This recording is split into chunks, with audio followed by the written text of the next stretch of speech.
சில பொறுக்கிங்க போய் அவங்கள மிரட்டிட்டு இருக்குங்க. இவங்களை யாரும் சொல்ல, பொறுக்கின்னு தான் சொல்லணும்.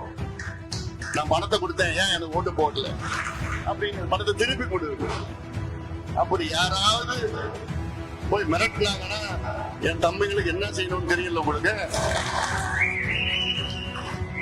உண்மையான அதிமுக தொண்டர்கள் யாருமே அவங்க கையே போகக்கூடாது.